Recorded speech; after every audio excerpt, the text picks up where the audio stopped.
제가 전에 한 불자에게 절에 다니시는 분에게 물었습니다. 왜 절에 다니십니까? 하고 물었어요. 그러니까 그분이 이렇게 대답했습니다. 마음이 편합니다. 그래요.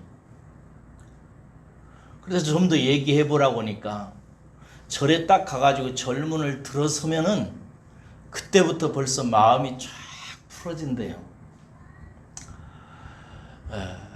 그렇게 들어가면은 경내에서 울려 퍼지는 독경 소리가 귀에 이렇게 들리기 시작하면 마음이 잔잔해지기 시작합니다.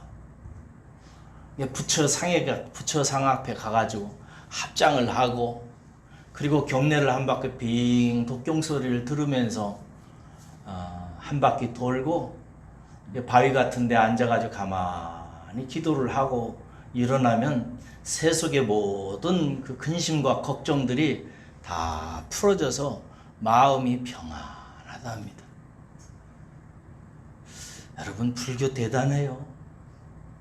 어떻게 절 입구에만 들어가면서 그렇게 마음이 쫙 풀어집니까? 오늘 여러분들 예배당 들어오면서 그렇게 마음이 쫙 풀어지고 찬송가를 들으면서 마음이 잔잔해지고 목사님의 음성만 들어도 세속의 욕심과 그 갈등이 다 사라지고 평안해집니까? 제가 그 소리를 들으면서 야, 불교 대단하다 그랬어요. 근데 여러분, 그 불교 신자는 가짜입니다. 그렇게 대답하는 게 아닙니다. 불교는 사람 마음 편안하게 하기 위해서 있는 종교가 아닙니다. 세속의 번뇌와 세속의 모든 속박으로부터 완전히 자유해져서 해탈하는 것, 그래서 열반으로 들어가는 것, 그래서 극락왕생하는 것이 불교의 목적입니다. 해탈하지 않고 열반에 들어가지 않는 불도의 삶은 사실은 별 의미가 없습니다. 저는 그분의 말씀을 들으면서 우리 성도들이 뭐라고 대답할까 마음에 좀 궁금했어요. 여러분들은 왜 교회에 다니세요? 왜 신앙생활을 하십니까? 혹시 마음 편하기 위해서 신앙생활을 하지는 않겠죠? 여러분, 교회가 존재하는 목적, 사람이 신앙생활을 하는 궁극적인 목적 중에 제일 첫 번째는 뭐냐면 구원받는 것입니다. 믿습니까? 구원받는 거예요. 그리고 이 구원받는 것은 사람이 거듭나는 것을 말하는 것입니다. 옛사람이 죽고 새 사람으로 거듭나는 것을 말하는 것입니다. 영어로 말하면 born, 태어나는 것인데 again 하는 것입니다. born again, 다시 태어나는 것을 말합니다. 한문으로 말하면 신생이라고 합니다. 새로울 신자, 날생자, 새롭게 난다는 것입니다. 또 한문으로 말하면 중생이라고 합니다. 거듭중자, 거듭해서 다시 한번 태어난다는 것입니다. 우리가 신앙생활을 하는 것은 다시 태어나기 위해서 시작하는 것입니다. 거듭나야 됩니다. 중생해야 됩니다. 신생하지 않으면 신앙생활에 아무 의미가 없습니다. 만약에 오랫동안 신앙생활을 하는데 거듭나지 못했다면 그때까지 그 사람은 아무 쓸데없이 다닌 것입니다. 거듭나지 않으면, 다시 태어나지 않으면 무슨 일이 발생하는가? 하나님 나라가 안 보입니다. 하나님 나라는 뭐라고 그랬어요? 하나님이 이 세상을 다스리는 것, 하나님이 내 마음을 다스리는 것, 하나님이 내 가정 안에 임해서 내 가정을 통치하는 것, 하나님이 분명히 살아계셔서 역사하시는 것이 보이는 것을 말하는 것입니다. 물론 이 물리적인 눈으로 본다는 얘기는 아니에요. 마음이 새로워져서 마음의 눈으로 하나님이 계신 것과 그가 역사하는 것과 하나님이 내 안에 계신 것과 이 모든 것을 성경의 진리를 통해서 분명히 확인하고 아는 것입니다. 그렇지 않고, 그런 것이 아니고 그냥 교회에 다니면서 마음 평안하고 병 낫고 무슨 방언이나 뭐 꿈이나 환상이나 이런 거 체험하고 또 기도해가지고 자식이 잘 되고 집안이 부해지고 건강해지고 이런 복을 아무리 받았다고 해도 거듭나지 않으면 다 소용없는 것입니다. 저는 여러분들이 모두 다 거듭나신 분들이시기를 주의 이름으로 축원합니다. 예, 하나님께서 그럼 여러분 거듭나게 하시는 방법이 뭐냐? 그것은 딱 하나입니다. 성경에 여러 가지 예수님께서 나타나는 기적들이 많아요. 예수님이 물고기 2마리와 보리떡 5개 가지고 뭐 한 2만여 명, 성경에는 5,000명, 7,000명으로 기록되어져 있습니다만은 그렇게 많은 사람을 먹인 놀라운 기적을 성경은 기록하고 있죠. 그거 믿는다고 구원받는 건 아닙니다. 예수님께서 무리를 걸어가시고 파도를 잔잔케 하시고 그거 믿는다고 거듭나는 것 아니에요. 예수님이 문둥병자를 고치시고 죽은 자를 다시 살리시고 소경된 사람을 눈을 뜨게 하고 귀머거리를 다시 듣게 하고 그 모든 표적이 진짜라고 믿는다고 해서 그 사람이 거듭나는 것 아닙니다. 하나님께서 당신의 아들을 통해서 우리로 하여금 거듭나서 하나님의 아들, 딸이 되도록 하는 그 놀라운 중생의 역사를 일으키는 하나님의 계시는 딱 하나입니다. 예수님의 십자가 계시입니다. 그래서 기독교는 예수를 통해서 나타난 모든 것을 다 복음이라고 하는데 특별히 그 복음의 핵심을 뭐라고 찝냐면은 십자가의 복음이라고 하는 거예요. 십자가를 통해서 나타난 복음에 대해서 성경은 그것이 핵심이라고 얘기하고 그 십자가의 복음을 통해서 옛사람이 죽고 새롭게 거듭나는 그런 놀라운 하나님의 은혜를 받게 되는 것입니다. 교회 다니면서 어떤 사람은 헌금을 많이 하는 분 계세요. 그래야지요. 안 하는 것보다 훨씬 낫고 조금 내는 것보다 많이 나는 게 좋습니다. 해야죠. 또 어떤 사람은 교회 청소도 하시고 어떤 사람은 전도도 하시고 또 세상을 위해서 선한 일을 많이 하기도 합니다. 그런데 여러분 이 모든 것들을 했다 해도 거듭나는 것과는 직접적으로 상관이 없습니다. 거듭나고 나서 헌금하고 거듭나고 나서 전도하고 거듭나고 나서 세상을 섬기시기 바랍니다. 거듭나는 것 이것이 첫 번째입니다. 그러면 여러분 우리를 거듭나게 하는 십자가의 계시는 무엇인가? 오늘 본문 말씀 요한복음 16절은 십자가 복음의 핵심이라고 신학자들이 정리를 합니다. 성경 창세기로부터 요한계시록에 이르는 66권의 책을 몽땅 다 정리해서 한 구절로 한 문장으로 만들면 뭐라고 할 수 있는가? 요한복음 3장 16절이라고 합니다. 이건 복음 중에 복음이요. 복음의 핵심 중에 핵심이라고 얘기하는 것입니다. 그래서 수많은 목사님들이 이 요한복음 3장 16절로 설교하기를 좋아합니다. 그렇게 중요한 구절이기 때문에 그렇습니다. 우리 다시 한 번만 요한복음 3장 16절 읽겠습니다. 시작. 하나님이 세상을 이처럼 사랑하사 독생자를 주셨으니 이는 그를 믿는 자마다 멸망하지 않고 영생을 얻게 하려 하심이라. 아멘. 오늘 말씀 요한복음 3장 16절은 십자가 얘기는 없는데 사실은 십자가 복음의 핵심입니다. 우리가 먼저 주목해야 될 것은 하나님이 세상을 사랑하셔서 독생자를 주셨다라고 얘기하셨는데 여기 주셨다라고 하는 이 말의 뜻입니다. 주셨다라는 말은 헬라어로 에도켄이라고 하는 단어인데 이 말이 그냥 주었다는 말로 일반적으로 쓰여지지만 이 말이 예수님과 관계되어져 가지고 사용될 때는 다음과 같은 4가지 뜻이 있습니다. 첫째는 주었다. 오늘 본문 말씀에 있는 것처럼 요한복음 3장 16절에 있는 말씀은 주었다, 준다라고 하는 뜻으로 사용되어져요. 두 번째는 이 단어가 넘겨준다라는 말로 쓰여져요. 넘겨준다. 세 번째는 뭐냐면 버린다라는 뜻으로. 다 비슷하죠? 준다, 넘겨준다, 버린다 이런 뜻을 갖고 있어요. 네 번째는 값을 지불한다는 뜻을 갖고 있어요. 여러분, 오늘 본문 말씀에서 하나님께서 예수님을 우리를 구원하기 위해서 세상에 주었다고 얘기하는, 이게 세상에 주었다라는 말이 무슨 말인가? 넘겨준다는 말이에요. 빌라도가 예수 그리스도를 십자가에 못 박으라고 유대인들에게 뭐 해줬어요? 넘겨줬다고요. 이게 하나님께서 예수님을 세상에 주었다는 것은 예수님을 니들 십자가에 못 박아라 라고 넘겨주었다는 뜻입니다. 그리고 그렇게 해서 십자가에 달려 죽으신 예수님께서 십자가에 달려 죽을 때 엘리 엘리 라마 사박다니 하면서 외치죠. 나의 하나님 나의 하나님 어찌하여 나를 버리셨나이까 라고 얘기한, 버린다는 뜻입니다. 하나님께서 세상에 내 아들 십자가에 못 박아 죽여라 내어주신 것은 곧 무엇을 의미하냐면 하나님께서 아들을 버리신 것입니다. 버리신 거예요.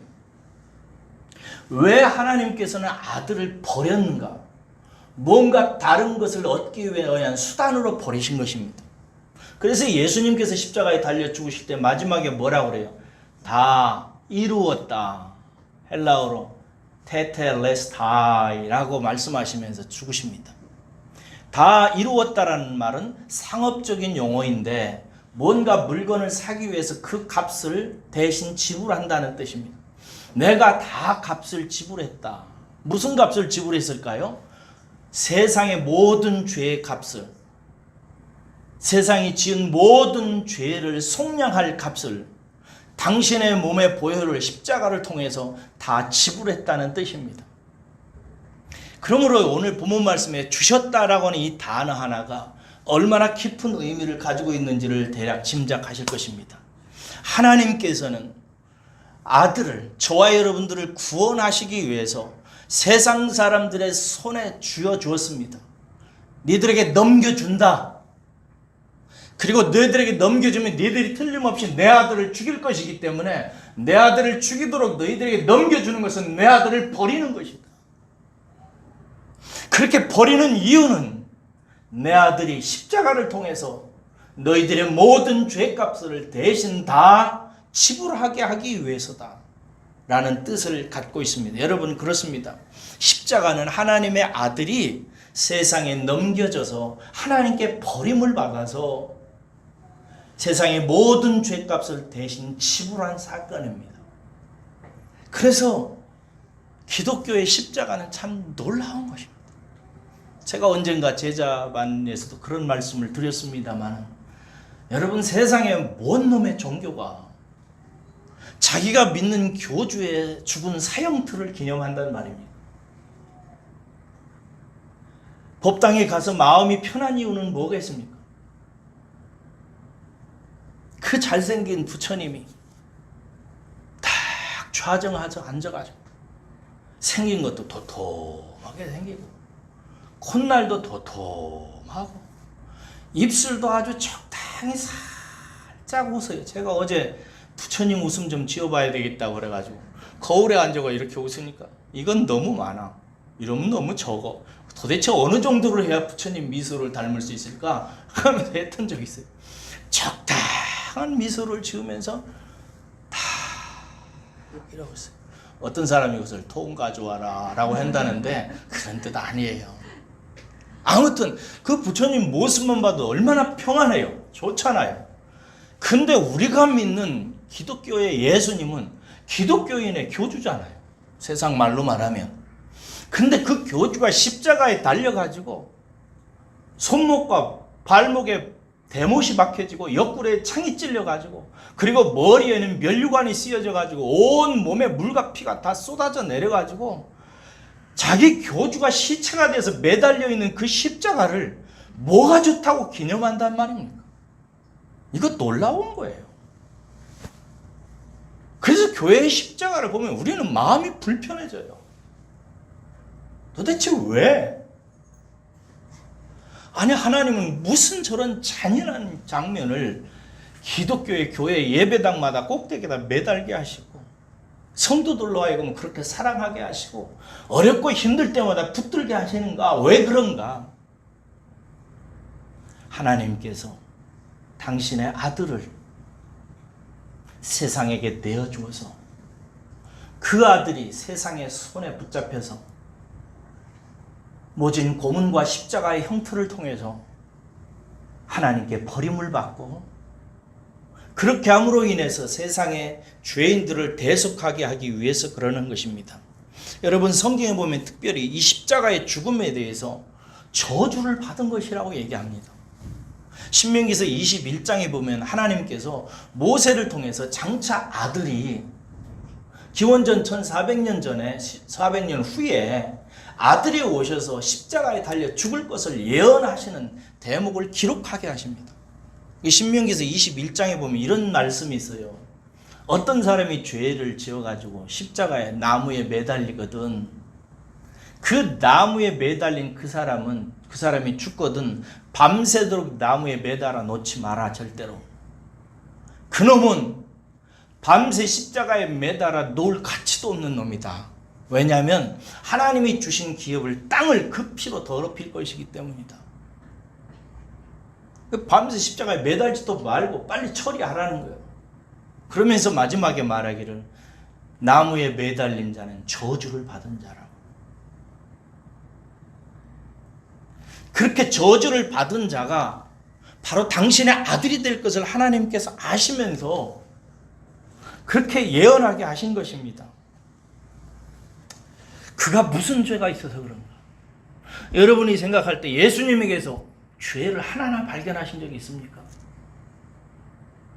혹시 예수님을 생각하면서 여러분 마음속에 예수님 뭔 못된 짓을 했을 거라고 마음의 상상이라고 할 수 있습니까? 그렇게 할 수 없습니다. 그 이유에 대해서 본문 말씀의 본문은 뭐라고 하냐면 하나님이 세상을 사랑하셨기 때문이라고 얘기하고 있습니다. 누구를 사랑했다고요? 세상을 사랑했다고. 누구를 사랑했다고요? 세상을 사랑했다고. 제가 이 세상이라는 말을 지난 주일에 연구하기 위해서 구약부터 신약까지 나오는 세상이라는 단어를 거의 다 찾아봤습니다. 신약 성경만, 구약 성경은 너무 많아가지고 찾다가 지쳐서 못했고 신약 성경만 다 찾아보니까 199번 나와요. 199번. 한글 성경에, 헬라어 성경에는 몇 번 나오는지 모르겠어요. 조금 차이가 있을 수도 있어요. 199번 나오더라고요. 그 중에 마태가 한 8번 썼고요. 마가와 누가복음에 3번씩 나오고요. 그리고 사도 바울이 47번 쓰고요. 요한이라고 하는 이 사도가 78번을 썼어요. 그러니까 요한이 압도적으로 많이 쓴 거죠. 요한에게 있어서 세상이라는 말은 상당히 의미가 있는 단어인 것입니다. 그래서 그럼 왜 이렇게 많이 썼나 조사를 해봤어요. 그랬더니 성경 전체에서 세상이라는 말이 대략 3가지로 쓰여져요. 첫째는 코스모스, 우주라는 단어로 쓰여져요. 하나님이 세상을 창조했다. 이럴 때 우주 창조를 말하는 거예요. 그래서 우리는 코스모스, 질서 있는 세계를 표현할 때 코스모스, 우주라고 표현합니다. 두 번째는 세상이 무슨 뜻이냐면 특별히 지구의 세상, 다른 얘기는 하지 않아요, 성경이. 이 세상에 사는 사람들을 세상이라고 표현해요. 세 번째가 특별하고 요한이 주로 쓰는 것인데요. 이 지구에 사는 사람들 중에 하나님을 대적하는 사람들을 가리킬 때 세상이라고 써요. 신학자들은 오늘 본문 말씀에 있는 세상도 그렇게 쓰여졌다고 동의해요. 하나님께서 세상을 사랑해서 자기 아들을 주셨는데 자기 아들을 주신 그 대상이 누구냐면 자기를 대적하는 자들, 자기의 원수가 된 자들, 자기를 미워하고 자기를 가까이 하지 않는 자들을 위해서 주셨다는 것입니다. 여러분, 태초에 아담과 하와가 하나님을 버렸습니다. 자기를 지은 근본을 떠난 것입니다. 자기의 아버지를 버린 것입니다. 그리고 나서 세상은 아버지 하나님을 떠나서 하나님과 계속해서 대적하고 싸우고 미워하고 불순종하는 세상으로 살아갑니다. 여러분들은 세상을 보면서 하나님과의 관계에서 세상에 하나님께 어떤 태도를 보이고 있다고 생각하십니까? 세상은 철저하게 하나님에 대해서 반대하고 대적하고 불신하고 비호하고 괜히 알지도 못하면서 등을 돌립니다. 이것을 마음속에 깊이 깨달았던 인물이 있죠. 다윗입니다. 다윗은 다윗의 그의 시편 2편 1절과 2절에서 이렇게 얘기합니다. 어찌하여 이방 나라들이 분노하며 민족들이 헛된 일을 꾸미는가? 세상의 군왕들이 나서며 관원들이 서로 꾀하여 여호와와 그의 기름 부으신 자를, 그리스도를 말하는 거예요, 기름 부으신 자를 대적한다라고 얘기하고 있습니다. 여러분, 세상은 끊임없이 하나님을 대적하고 비호하고, 특별히 기름 부은 자, 오늘날로 말하면 예수 그리스도를, 아니 예수님이 자기들에게 뭘 그렇게 나쁜 짓을 했어요? 뭐 자기들에게 뭘 생명을 빼앗았습니까? 아니면 욕을 했습니까? 자기들의 재산을 빼앗았습니까? 무슨 나쁜 짓을 했죠, 예수님이? 근데 예수라고 하는 이름 자체를 듣기를 싫어해요. 제가 불의에 와서 처음 개척을 할 때 홍보지를 만들었어요. 홍보지를 만들어가지고 전도용으로 쓰려고 만들었는데, 그 전도지를 만들고 나서 제가 그때 존경했던 김상복 목사님, 분당 할렐루야 교회에 심우하셨던 김상복 목사님에게 전도지를 한번 봐달라고 원고를 보내드렸어요. 근데 김상복 목사님이 참 이 목사님 글 참 잘 쓰신다고 했는데 딱 하나는 고치라고 하는 거예요. 뭘 고칠까요? 그랬더니 예수라는 말을 넣지 말고 하나님이라고 다 바꾸라고. 그래서 제가 왜 예수님을 하나님으로 바꿉니까? 하나님과 예수님은 분명히 다른 분인데요. 그랬더니 세상 사람들이 이 전도지 쪽지는 전도용이 아닙니까? 전도용인데 세상 사람들이 싫어하는 예수님이라는 단어 대신 애국가도 나오는 하느님, 그 하나님으로 바꾸라고. 그게 편할 거라고. 제가 바꿨을까요? 안 바꿨을까요? 잘 안 바꿨어요. 내가 목사로서 이 세상 사람들 앞에 예수라는 이름을 포기하면, 장 목사님한테 하는 드리는 말씀 아니에요? 그분의 의견도 저는 존중합니다. 그러나 저로서는 마음에 허락되지가 않았어요. 근데 그 김상우 목사님이 예수라는 말을 하나님으로 바꾸라고 한 이유가 뭐겠어요? 세상 사람들이 그렇게 예수라는 말을 싫어합니다. 꼭 예수 그 자체만 반대하는 것이나 정치, 경제, 사회, 문화 전반이 다 하나님을 대적하고 성경의 가르침에 반한 것을 가르치려고 몸부림을 칩니다. 진화론을 보세요. 여러분, 생명이 무에서 유로 진화되어지는 것을 자기들이 봤어요, 경험했어요, 실험을 했어요, 논증을 했어요. 그런 거 없습니다. 과학은 절대 그 세계를 접근할 수가 없어요. 창세기 보면은 종이 종을, 하나님께서 종과 종 사이를 구별해서 창조해 줍니다. 종류대로 창조했다고 성경에 나와 있어요. 그래서 종과 종 사이는 진화가 일어날 수 없습니다. 원숭이가 사람이 될 수가 없어요. 식물이 동물이 될 수가 없습니다. 종과 종 사이에는 절대로 진화가 일어나지 않아요. 그건 과학도 증명하는 거예요. 근데 과학자들은 성경에 있기 때문에 싫어하는 것입니다. 요즘에 제가 한국을 보면서 참 답답한 것 중에 하나가, 두세 주 전에 민주당의 이상민 의원이 소수자 차별금지법 법안을 다시 고쳐가지고 상정했더라고요. 여러분, 이거 아주 심각합니다.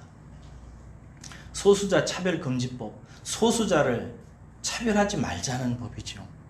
말이 얼마나 아름다워요. 소수자의 인권을 보호하자. 너무 좋은 말이죠. 그런데 여러분, 그 법안의 핵심 조항은 뭔지 아시죠? 동성애를 인정하자는 것입니다. 동성애법이에요. 그건 다른 게 아니라. 다른 소수자 인권법은 다른 법 속에서 충분히 그 정신이 녹아져 있어요. 근데 동성애를 인정하기 위해서 그런. 그런데 여러분, 동성애가, 저와 여러분들은 성경을 믿는 분들이니까 하나님의 이치와 질서에 볼 때 맞아요, 틀려요? 이 부분에서 우리는 주저할 수가 없습니다. 사람을 하나님께서 지을 때 남자와 여자로 지었지, 남자, 여자 외에 달리 부를 수 있는 성을 지은 적이 없습니다. 근데 그 법을 발휘한 거예요. 그래서 정의당이 기뻐가지고 잘했다고 그러고, 또 어저께 뉴스 보니까 국민의힘 당인가? 국민의힘의 대표도 지지한다고 나왔더라고요. 왜 이렇게 세상은 하나님을 대적하는가? 여러분, 제가 어떤 정당을 지금 비판하는 거 아니에요. 그냥 법안 하나만 마음에 안 들어서 하는 거예요. 오해하지 마시기 바랍니다. 정치 얘기를 하면 너무 무서워. 어떤 사람은 또 이쪽이고 어떤 사람은 저쪽이어서 그런 얘기 안 해요. 법안 하나를 얘기하는 것입니다. 그거 법안 하나만 봐도 세상이 얼마나 하나님의 말씀과 진리를 대적하는지를 알 수 있습니다. 그뿐만이 아닙니다. 모든 사람들은 근본적으로 하나님을 싫어하고 예수 그리스도를 싫어합니다. 그런데 오늘 본문 말씀에 보면 그 대적자들을, 그 미워하는 자들을, 그 하나님을 싫어하는 자들을, 그 하나님께 원수가 되어져 버린 그 사람들을 위해서 하나님께서 당신의 아들을 내주셨다고 얘기합니다. 그들의 죄값을 대신 속량하기 위해서 내어주셨다고 합니다. 그런데 여기 본문에서 하나님은 이러한 세상에게 내어주신 당신의 아들을 뭐라고 얘기하냐면 독생자라고 얘기합니다. 독생자. 여러분, 독생자라는 말의 뜻은 단순히 외아들이라는 말이 뜻이 아닙니다. 하나밖에 없는 아들, 그런 뜻에서 머무는 게 아니에요. 무슨 뜻이냐면은 유일하다는 뜻을 갖고 있고요, 또 하나는 아주 특별하다는 뜻을 갖고 있습니다. 하나님의 독생자는 유일하신 아들입니다. 근데 그분이 아주 독특하고 특별한 분이라는 뜻이에요. 왜 그러냐면은 그 아들은 하나님과 같은 본체세요. 하나님 그분이시라고. 근데 그분에게서 다른 인격으로 나오신 분이신데 왜 독특하냐면 하나님과 근본적으로 같은 본체이심에도 불구하고, 그러면서도 마음도 하나님과 같고 그 뜻도 하나님과 같고 그 선과 모든 행위가 하나님의 뜻과 일치하기 때문에 그런 것입니다. 하나님에게 천상천하에 있어서 그렇게 하나님의 본체로부터 나왔고 그 본체 그 자체이며 하나님의 마음과 하나님의 뜻과 일치되어져서 하나님과 사랑하는 관계에 있는 사람은, 있는 존재는 딱 하나입니다. 당신의 아들 예수 그리스도밖에 없습니다. 그래서 하나님께서는 그 아들을 몹시 사랑하셨습니다. 성경의 군데군데에서 하나님께서는 그 아들을 사랑한다고 말하고 있습니다. 그런데 그 사랑하는 아들을 십자가에 달려 죽게 하신 것입니다. 하나님이, 어떤 사람이 그러더라고요. 하나님이 진짜 미쳤다고. 뭐에 대해서 미쳤는가? 세상에 대해서 미쳤다는 것입니다. 자기를 배신하고 배반하고 자기에게 등 돌리고 자기를 대적하는 모든 인생을 향해서 하나님께서 미치셨다는 거예요. 그 미치신 내용이 뭔가? 사랑이라는 것입니다. 하나님께서 세상을 사랑하셨다는 것입니다. 여러분, 사랑이라는 말은 헬라어에 대략 4가지가 있어요. 에로스라고 하는 단어가 있고요, 스테로고라는 단어가 있고요, 또 하나는 필레오라고 하는 단어가 있고요, 또 하나는 아가페라고 하는 단어가 있습니다. 에로스라고 하는 단어는 남녀 간의 사랑을 말하고요, 스테르오라고 하는 단어는 가족 간의 사랑을 말합니다. 필레오라고 하는 단어는 친구 간의 사랑을 말하고요. 근데 이러한 아가페나 스테르오나 필레오는 다 인간적인 사랑입니다. 근데 헬라 사람들이 사용했던 또 다른 단어 하나가 있어요. 아가페예요.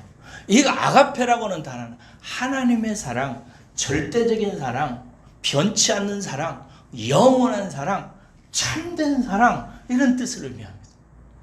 하나님께서 세상을 사랑하신 것은 세상 사람들에 대해 어떤 조건을 가지고 사랑한 것도 아니고, 하나님께서 당신의 성품을 따라서 당신의 완전한 사랑, 변치 않는 사랑, 영원한 사랑으로 세상을 품으셨다는 것입니다.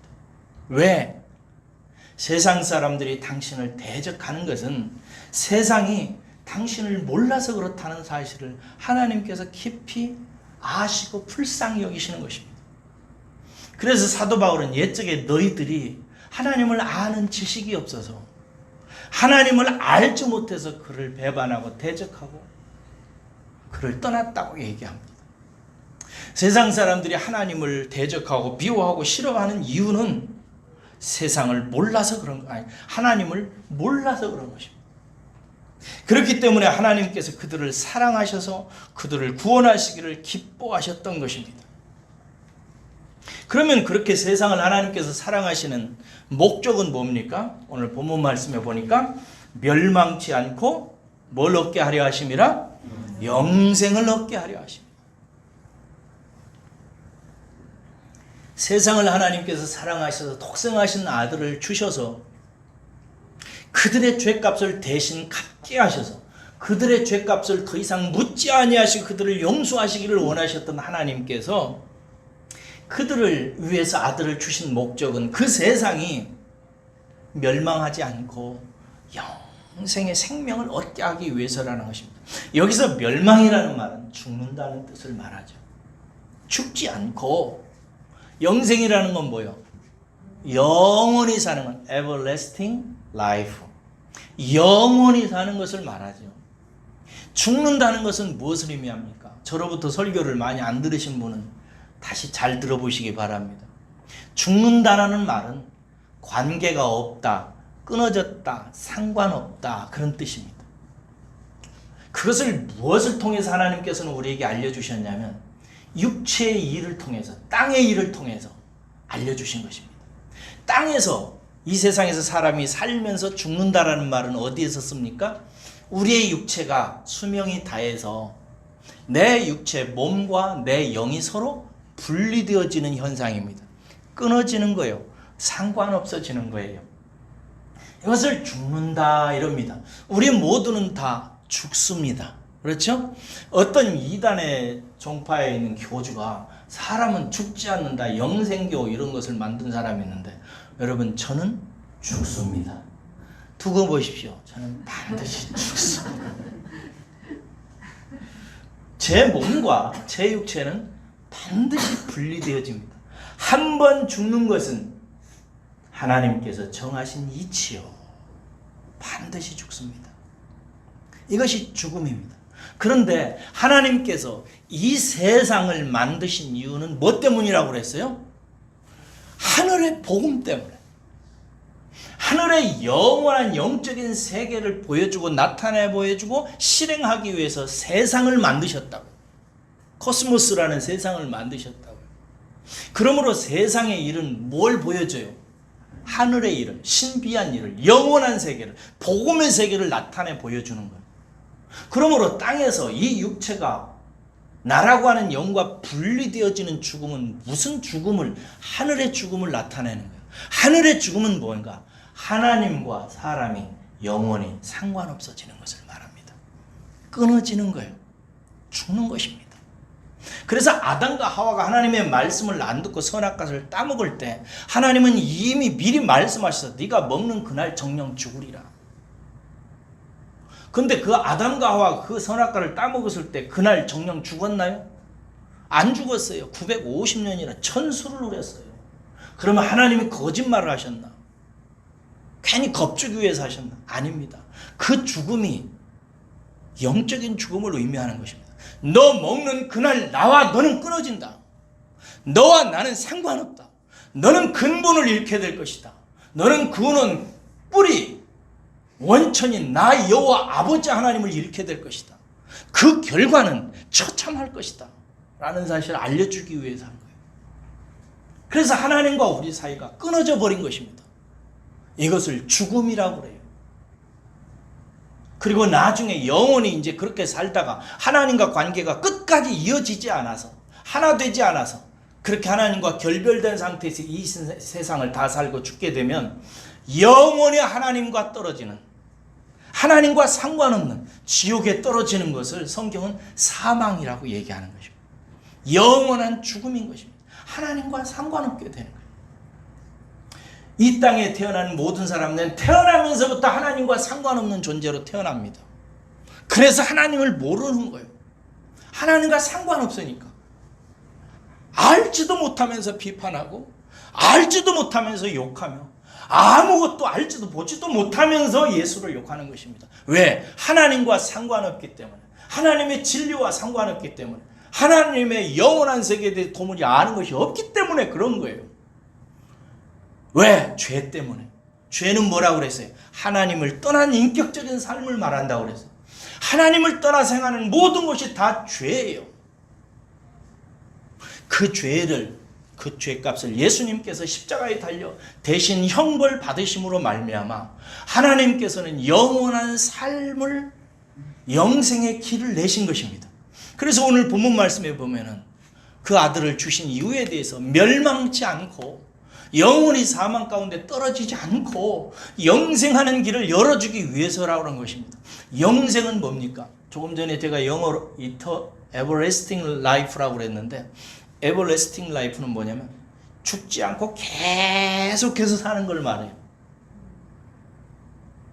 근데 그보다 더 명확한 뜻이 있는데 그게 뭐냐면 eternal life라고 그래요. eternal life는 단순히 오래 사는 생명이라는 뜻이 아니고 영원한 생명이라는 뜻입니다. 영원히 끊어지지 않는 생명. 누구와? 하나님과 영원히 다시는 상관없는 상태가 되어지지 않는 그 생명을, 예수 그리스도를 믿음으로 말미암아 우리가 얻게 되는데 그 생명을 영생이라고 하는 것입니다. 누구든지 하나님께서 영생을 얻게 하기 위해서 영원한 삶, eternal life, 영생을 가졌기 때문에 영원히 계속해서 끊어지지 아니하는 everlasting life를 갖게 되고 살게 되는 것입니다. 사랑하는 여러분, 우리가 예수를 믿는 이유는 이 영원한 생명, 영원한 삶을 갖기 위해서 믿는 것입니다. 잠시 있다가 죽는 생명은 예수 그리스도와 함께 십자가에 매달라 죽어서 처형시켜버리고 영원한 새 영으로 하나님께서 주시겠다고 약속하셨고, 그 영원한 생명을 받는 사람은 영원히 영생하며 하나님과 다시는 죽지 않는 상태로 들어가게 되는 것입니다. 내 몸은 육체로 나중에 사멸되어서 내 육체의 몸하고는 끊어지지만, 그러나 내 영은 하나님과 함께 영원히 사는 영생의 존재가 된다는 것이 하나님의 약속이고 예수 그리스도의 십자가의 의미인 것입니다. 그러므로 사랑하는 여러분, 예수 그리스도를 통해서 영생을 얻으시기를 주의 이름으로 축원합니다. 거듭나야 됩니다. 다시 중생해야 되는 거예요. 그러면 거듭나는 방법, 중생하는 방법, 영생하는 길은 뭔가? 오늘 본문 말씀에 보면은 어떻게 그 사랑의 영생을 인생이 받을 수 있다고 되어 있습니까? 저를 뭐하는 자마다? 믿는 자마다. 믿어야 된다고 얘기하고 있습니다. 믿어야 되는 것입니다. 그럼 뭘 믿어야 되는가? 바로 십자가의 예수를 믿음으로 말미암아 우리는 거듭나는 것입니다. 다른 것 아닙니다. 어떤 기적이나 이적이나 체험한다고 해서 거듭나는 거 아닙니다. 무슨 복을 받는다고 해서 거듭나는 것도 아닙니다. 거듭나게 하는 유일한 진리는 십자가의 예수를 믿는 것입니다. 민수기 21장에서 이미 우리가 살펴봤습니다만, 하나님께 불순종했던 이스라엘을 향해서 하나님께서 불뱀이 들어가게 하셨고, 불뱀이 이스라엘을 물매 이스라엘 사람들이 죽어가기 시작했습니다. 그때 하나님께서 모세를 통해서 장대 끝에 높이 놋으로 뱀을 만들라고, 그래서 매달으라고 그랬습니다. 그리고 모세를 통해서 외치게 하셨습니다. 누구든지 나와서 놋뱀을 바라보는 자는 살리라. 그때 뱀에 물려 죽어가 통증 중에 있었던 인생 중에 어떤 사람들이 천막에서 나와서 하나님의 말씀이지, 하나님의 약속이지, 뭐 장대 끝에 매달린 노뱀 새끼 바라본다고 내 뱀의 독이 빠져나가겠어? 그러나 과학적으로는 그래도, 이성적으로는 그래도 보면 살리라고 하시는 하나님의 말씀이, 하나님이 말씀하셨지라고 생각해서 하나님의 말씀을 뭐하고? 믿고 받아들이고 그 노뱀을 바라보았을 때 바라본 자들은 다 살더라. 할렐루야. 살더라고 그랬습니다. 오늘도 그렇습니다.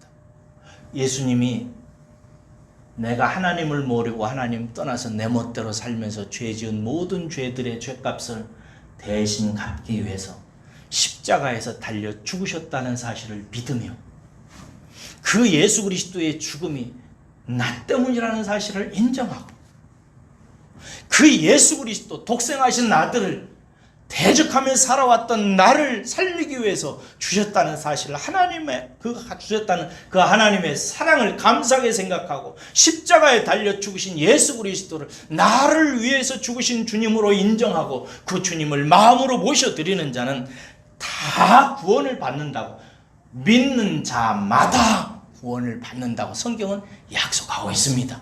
그러므로 사랑하는 여러분, 아직까지 내가 구원받지 못했다, 나는 거듭나지 못한 것 같다, 나는 아직 모르겠다라고 생각하는 분은 십자가에 달리신 예수 그리스도를 구주로 영접하시고 십자가의 죽음이 나의 죄를 대신한 것이라는 사실을 인정하고 받아들이시고 믿으시기를 주의 이름으로 축원합니다. 저는 젊은 시절에 굉장히 많이 방황했습니다. 고등학교 1학년 마치고 학교를 자퇴했습니다. 집안이 가난해서 학교에 다닐 수가 없었습니다. 그러고 나서 이제 방황을 시작하다가 너무 가난하고 몸은 폐결핵으로 이것저것 아프고 이래가지고 고민이 많아서 인생을 왜 살아야 되는가? 너무 가난하니까 이 가난을 해결할 방법이 없을 것 같아요. 그리고 몸은 뭐 이런저런 병에 걸려가지고 죽게 되고. 그래서 살아야 될 이유가 궁금했습니다. 왜 살아야 되는가? 한 10여 년을 절간으로 바닷가로 별장지기로 막노동판으로 떠돌이 생활을 하면서 살아야 되는 이유를 찾았습니다. 그럼 어디로 가야 돼요? 철학으로 가야 돼요. 종교로 가야 됩니다. 그래서 제가 철학책을, 시중에 있는 철학책은 아마 그때 다 읽었을 것입니다. 옛날 소크라테스부터 시작해서 현대에 이르기까지 철학책을 다 읽었습니다. 모르겠어요. 뭐 그럴싸한 말을 하는데 일단은 너무 어려워요. 그 사람들이 하는 말을 이해하기도 힘들어요. 그러니 그 사람들이 말이 맞는 말인지 틀린 말인지 내가 어떻게 알겠어요. 그래서 불교 쪽으로 들어갔어요. 불교도 쉽지 않습니다. 유교도 해봤어요. 공부해봤어요. 그리고 나서 동양 종교로 들어가겠어요. 특별히 인도의 종교가 저를 많이 사로잡았습니다. 그래서 당시에 살아있다고는 세 분의 성현인 마하리시 크리슈나무르티, 라주니시, 여러분들 아세요? 알지도 못하잖아요. 알지도 못하는 사람들을 가지고 저는 그렇게 씨름했어요. 그러면서 찾고 찾았지만 어디에서도 사람이 이렇게 사는 인생이 죽고 새로운 생명으로 거듭난다는 사실을 발견한 적은 없어요. 그리고 실제로 그 일을 한 계시가 나타난 책을 발견한 적도 없어요. 그리고 또 그렇게 내가 그 진리를 믿어서 실제로 거듭났다라고 고백하는 사람을 본 적도 없어요. 그런데 기독교에는 그런 사람들로 가득 차 있어요. 나는 거듭났습니다. 내 안에 예수님이 계십니다. 나는 하나님이 보입니다. 하나님이 내 가정과 내 안에 있는 것을 믿습니다. 하나님은 내 아버지입니다. 나는 죽어도 영생합니다. 그렇게 담대히 고백하며 일생을 예수 그리스도를 믿으며 살아가는 사람들이 교회 안에는 세고 셌어요. 그래서 저는 예수 그리스도를 붙들기로 마음에 결정을 합니다. 그리고 십자가에서 나를 위해서 달려 죽으셨다는 예수 그리스도를 옛적에 민수기 21장에서 그때 사람들이 바라보았듯이 영혼의 눈을 들고 나를 살리기 위해서, 나를 사랑하셔서 나의 죄를 대신하기 위해서, 나에게 영생을 주기 위해서, 하나님과 영원히 끊어지지 않는 생명으로 내게 오시기 위해서 십자가에 달려 죽으신 그 예수 그리스도를 뜨거운 눈물로 우러러며 바라보았습니다. 오 주 예수여, 나의 죄도 용서하여 주옵소서. 나를 구원해 주십시오. 이 불쌍한 영혼을 불쌍히 여겨주시고 긍휼히 여겨주십시오. 그리고 저는 거듭났습니다. 할렐루야. 거듭나고 보니까 눈이 확 달라져요. 물론 어떤 사람은 처음에는 잘 그렇지 않다고 얘기하는 사람도 있어요. 디모데처럼. 그러나 저는 바울형입니다. 바울은 예수님 믿자 확 바뀌어버렸습니다. 그전에도 저는 교회당 다녔어요. 근데 그전에는 그걸 잘 몰랐어요. 근데 성령이 내 안에 임하고 거듭남이 체험되어지니까 세상이 달리 보이더라고요. 어떤 사람들은 디모데처럼 조금씩 변화되어져 갑니다. 다 거듭난 다른 현상들일 뿐이죠. 사랑하는 여러분, 하나님은 모든 세상이 심판받고 지옥에 가기를 원치 아니하십니다. 여러분들과 여러분 가족의 식구들이 심판받고 지옥 가면 어떻게 해요? 그냥 세상 지식이나 종교나 무슨 동양 종교나 이런 거 믿어가지고 좀 머리 깼다 하고 세상 이치에 대해 조금 알다 하다가 실제로 새 인생이 되지 못해서 살다가 나중에 심판받고 지옥 가면 어쩔 거예요? 저는 여러분들이 심판받지 말고 하나님의 칭찬을 받고 격려를 받고 사랑을 받아서 영원한 천국으로 들어가시고 영생 얻으시기를 주의 이름으로 축원합니다. 기도하겠습니다.